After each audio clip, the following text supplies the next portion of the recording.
curious story. At the end of the war, when Berlin was in a complete shambles, 7 months, there was a man called Captain Smith in the army, and he started taking control and sort of helping people sort things out. He was like a king there. I mean, he got the water going and the electricity going and kept people's tempers down. And somebody started sort of said, well, who is he? We better sort of express our gratitude to him. And he'd gone, he'd disappeared.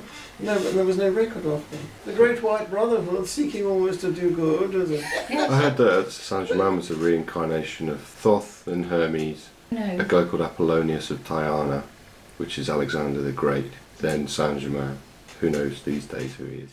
In introducing Joe Walters, I'd like to say hello and welcome to the first MASH interview since the recalibration and since our documentary. So we're here in sunny Bournemouth with Jo at her invitation, and we're going to talk about Roswell.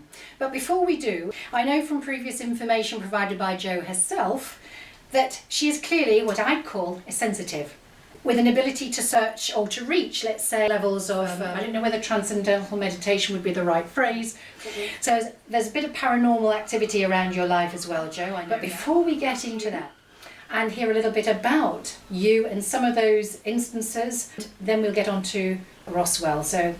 Well, I contacted MASH because there was an article in the Sunday Mirror some weeks ago. It reminded me, well, not that I could ever forget it, the little bit of UFO experience that I have had that I thought might interest them. And then it occurred to me that as I probably won't be living much longer, having sat on this myself for all these years, not telling anybody about it, it might be a good idea if I did. So that's how I got into contact. And I believe your message on the answer machine said something along the lines of, I think I may have a little bit of information that not many people know about Roswell. And I thought, wow, this is absolutely fantastic, because here we've got a British lady here who had occasion to meet up, in fact, with General Nathan Twining's son, Nathan Twining Jr. I was born and brought up as an atheist, but various experiences made me have to rethink that. And even then it took me some years to let that go. I think the upbringing everybody has is terribly powerful, irrationally powerful. It's very hard to give up on what you've been expected to believe, but I did eventually. I've had a near-death experience, an NDE, which I think ought to be called the DDE, because it's definitely death experience. It's so wonderful. I mean, it was a blissful consciousness beyond anything you know in this life, and I've had one or two of those. When you say that I have this, but the thing is I can't control it at all. Most of my life is very mundane, and I'm about as psychic as an inebriated ant for most of the time. I feel very privileged, really, because if I'd been stuck with the atheism, I wouldn't be as happy now as I am. Yes. I know that you were talking whilst we were off camera a little bit about your time, because you were in America previously and you were describing an event at Clearwater, Florida. Can you tell us a little bit about that? That was just, I would love to know whether anyone else has seen something of a UFO that resembled this one, because I was 8 stories up in my flat, so I had a huge amount of sky, and the buildings were quite down far below me, and there was a canal coming in, and then more buildings, and I looked down on, and I was over there, just walking past the window, and I saw this strange white shape coming up from the bungalows down below, and it was only a few days after the July fireworks, so I thought it for a moment, oh, it's boys with fireworks left over, this must be something to do with them. And what a funny thing, it's not shining, it was a white shape that came up, and it looked like a bent ice cream cone, very large. There's the only way I can describe it, as if it was cut out in flat cardboard, painted a dull off-white, no light. Like a 2D shape. No 3D, absolutely flat, and it seemed to move almost as if it was being taken up by something else. It didn't seem like it was driven by an engine, but of course it must have been. And it came up in an arc until it was right high in the sky and I could look straight at it. Then it turned into a very bright light, and I looked at that. I was longing to tell someone, and then it just started going away into the distance, and very quickly. And that was the end of that one. And that what I expected was that other people must have seen it. My first thought was a comforting thought. Well, I can't be the only one that's seen this. After all these windows up here, there's people above me. Somebody must be looking out of the window in this building. Never mind anywhere else. But there was nothing. I tried, no news of it in any source at all. Nobody seemed to have seen it. So big, really. Jo, you provided me with some written details about your early life, which were very interesting, and thank you very much for doing that. because you were saying in the material that from a young age you were able to get into these other states of extreme daydream. Yes, which I didn't take a lot of notice of. I was a coward, terrible little coward, and therefore every playtime I tried to hide, mostly in the lavatories, but if it was a nice day I preferred to be outside. And there was a woodshed at the bottom of the garden of this particular school, so I discovered this and I found an old bench round there and I used to go and sit on that to get out everybody's way. And I did find that sometimes I never heard the bell at the end, and I'd come out of a sort of state I was in and wonder what time it was and go into the class and get to telling off. And then I also noticed that I used to feel happier when I came out, that there was a sort of serenity that wasn't me. Because I was a far from serene child. Didn't think anything more about it really, because I didn't have any memories of what happened. And then much later on, I was very glad I had that experience, because I was reminded of it when my half-sister, who'd become a nun, realised that my parents hadn't baptised me, and she came charging towards me out of a little side room in her convent, saying, "You haven't been baptised, you'll burn in hell forever if you don't persuade Mother to baptise you." And so I had to stick with this, and I had a terror of fire, absolute terror of any sort of physical pain and of fire. We went to have tea with a relation, and normally there were lovely cakes there, which I thoroughly enjoyed, and God, I was trying to get these cakes down, and I couldn't. It was awful, because I felt so terrified and awful. And I said, could I go in the garden? Just felt I wanted to be outside. And when I got out there and I sort of held this idea of burning in hell forever, what that would mean. And then I got this, I don't know how to describe it, it was like an indignant voice, but it wasn't really a voice, it was an essence, telling me, how could I be so stupid? You know? How could I be so insulting to God? And there was this sense of, I am God, I am love, I am all love. It's as if God himself was insulted by the idea of burning in hell. It was a tender voice, but it was indignant, but it transformed me. The abyss of terror to a most wonderful, serene bliss. And I immediately linked with being behind the woodshed. For a moment, it was as if I was sitting behind the woodshed. No fear of hell after I was walking along a place called St Mary's Terrace in Kensington. It was quite a long walk along before I got to my new place. There were no cars, nobody about, nothing. Those houses on my right-hand side, there were shabby gardens. Been some time after the war, but they don't seem to have done any reconstruction much there.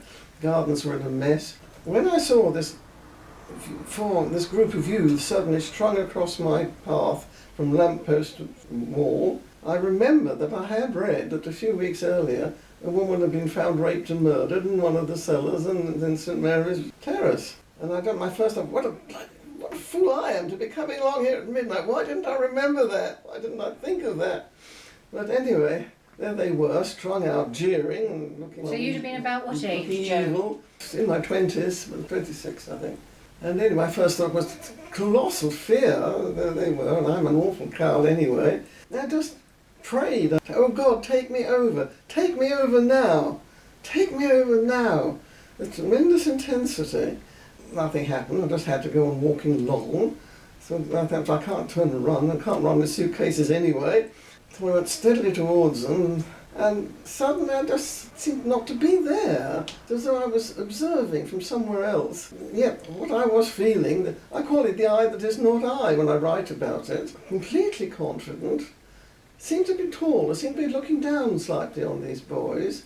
The suitcases didn't notice their weight at all. I just felt strong, confident, invincible being, and walking to these boys, and I felt sorry for them. I thought, poor lads, they must be very unhappy to be behaving like this. To walk through them as if they were ghosts almost, and it didn't matter at all. I felt a crinkly sensation over my face, and I had this sensation of being bigger and taller. As I got to them, their faces became really frightened. They looked very frightened of me, and they just parted.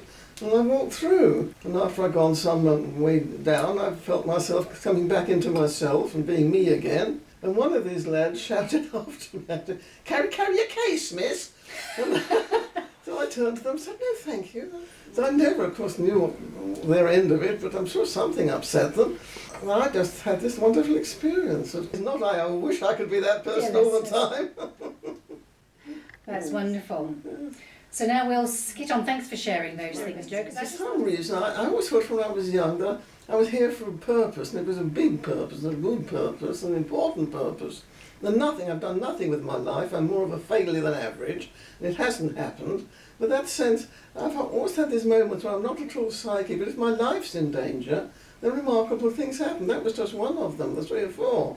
As if I was meant to be preserved for something. But here I am at this advanced age and nothing, so I don't know, maybe it's the next life, I don't know. Or maybe it's this interview. You never know, you never know. And I would also suggest that anyone in their childhood or teens who just want to know what to do about religion and what to do about God, if they would just suspend disbelief for a few months and pray every night, "Oh God, if there is a God, help me to find you," because that's what I did. That's what I did when I was about 13 or 14. I did that for a time. Because I was trying, I was a communist, and young communist, and yet I had all these doubts. And that, it worked for me. Things happened after that, things got going. It had, to some extent, they had before, of course, but it did really help. I would think anybody who prayed that prayer would be answered. Well, we know there's been a lot of research work done on the power of prayer. Yes. Specifically, Yes. Larry Dossey springs to mind, and they've done a lot of research from people praying over bacteria just for the wellness of the bacteria, and the bacteria have developed as it would in its normal way, but better, bigger, more of it. And it's the same for any prayer. There is scientific evidence to prove that prayer works. Yes, I know The that. positive There have thing. been various. Well, let's at this point fast forward till you're Yes. thinking about retiring now. Yes. You're off to America with a couple of friends to think about perhaps retiring in America. Yes, we are. Tell us about that. Yes. Well, I had 2 good women friends, and we had, I don't really want to talk about science of mind, that's only a distraction, but we were all in a sort of philosophy come religion, which is quite strong in parts of America, called science of mind. And here, I've just got this little bit where I happen to live, in Bournemouth. One of my friends was the minister in that religion, the Reverend Rita Parr. She already had American nationality because she'd married an American. I had to struggle to get it, but I got it.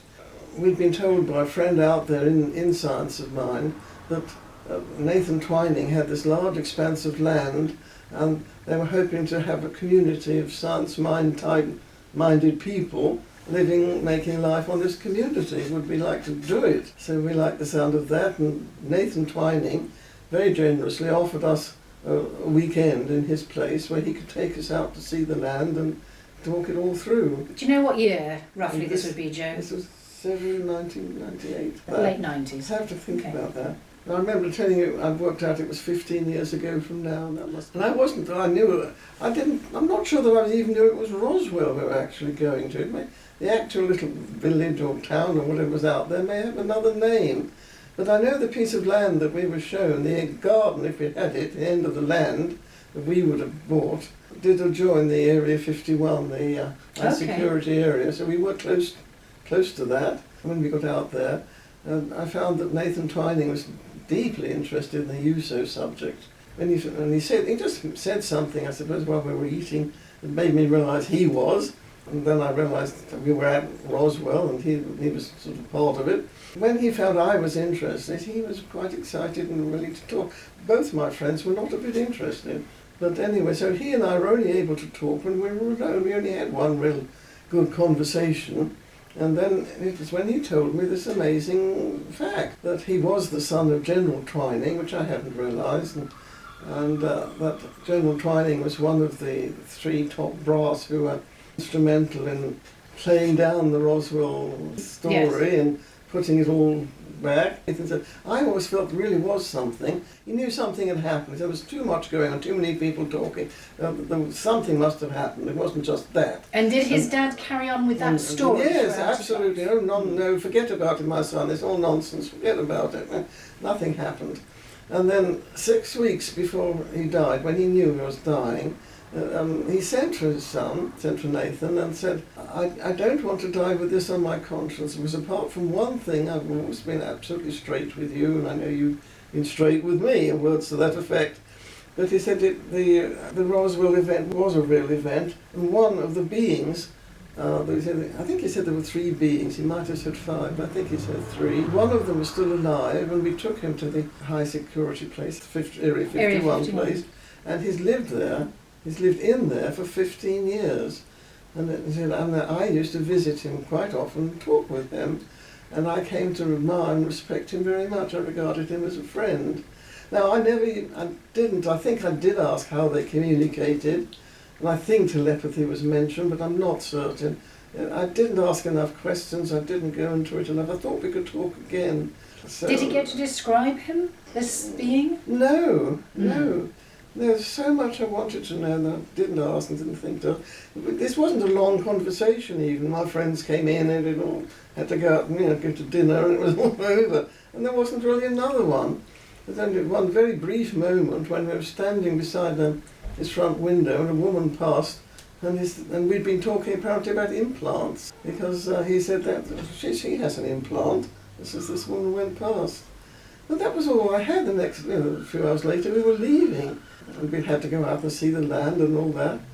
We just had this really truncated conversation. It wasn't long enough, nearly long enough. And did you keep in touch with Nathan Twining Jr.? So different now. I was a lot younger then. It's so different now. I didn't even write him a thank you letter. I was grateful. I left that to Rita, but I would have given him an excuse to stay in touch with him. He was quite keen, I think, to stay in touch with me. He gave me some sort of CD with music he'd written, wanting me to let him know what I thought of it. And I never even played it when I got back, and I lost it. When you initially contacted me, one of the things that you said, you were after you'd written to me, I think that took a lot of doing. Well, my only fear was that the Twining, General Twining, in the conversation, he did say, please, this is very confidential. Don't want this going further. And he looked a little almost frightened for a moment. And I really took that seriously. I thought, well, he didn't tell me they'd been threatened at the beginning, but I'd read earlier somewhere else that the 3 top brass had been threatened with disgrace and general trouble if they said anything. And of course, I'd read that Captain somebody or other who'd taken a piece of the thing. Jesse Marcel. Marcel home. He had his career messed up with it because he was forced to recant, as it were. There was nothing, but I felt there was a sense that he could still be vulnerable. He was a very rich man. He was the heir to the Twining fortune. As in the tea. In the tea, yes, the Twining's tea. And so I waited all this time, and even now I've tried to find out and make sure that nothing could happen there. Well, I did, as I told you, Joe, reported to you, I made 1 or 2 inquiries myself to find out if Nathan was still alive. I don't know what age group he'd be, but I imagine he's probably around your age, around the sort of mid-80s area. Yes. And I was told that he was sort of not publicly accessible, or perhaps accessible at all.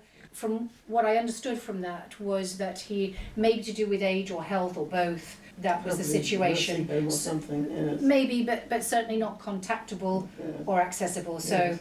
Yes, just to allay your fears. You could blame me for coming out with it after 15 years. That's all I was really concerned about. I think not, no, and that's absolutely correct. Our whole ethos is about disclosure with exposure. We're bringing material out and we're putting it out there for public, perusal, dissemination. He may have told quite a few other people, or other people may have done. I may be like the monk who invented the bicycle in 1920. It's all out there anyway. That's one of the reasons I contacted you. I thought you'd know.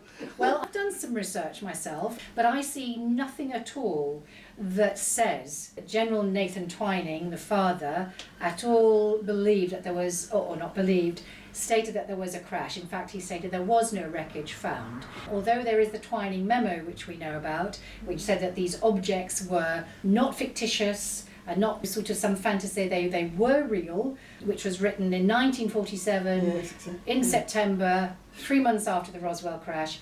He would have been well briefed and have met his now to be 15 years on buddy, the ET, that was sad we don't have any more information about. So clearly he knew quite a lot and was very much integral to it. And the fact that his son, Nathan Jr., was never told anything right up until 6 weeks before his bed makes this actually a deathbed confession But there must be other people who've worked in that high security place. Of know all course. this, and goodness, they must have it. Well, the thing about this, Joe, is that you are not bound up by the Official Secrets Act. No. Neither am I. Yes, of course they all would be. wouldn't And Very they would conversion. be. Yes. And- Conversion, yes. And Nathan Jr. wouldn't be, perhaps, I don't know what his role was in life, I haven't just looked at that, but the fact that he would be concerned 15 years or so ago would mean that he felt that there was some possibility of endangerment He did seem to one think way or so. another. He had a rank, and he wasn't Mr. Twining. Therefore, he did have some military or Air Force connections of Yeah. some kind. Yeah. Therefore, he might have been in the Official Secrets Act. That could be what was bothering him. Yes. That could Well, be I think it. this is amazing, and I would just like to say a very big thank you to Joe Walters for giving us your time. And Thank you very much. thank Well, you to Adam very for much. being behind the camera, and lovely day down here in Bournemouth in a sunny July weekend. So this is Amash, hearing for the first time about General Nathan Twining and his deathbed confession to his son, Nathan Twining Jr. You heard it here first. Well, thank you. Thanks, Joe.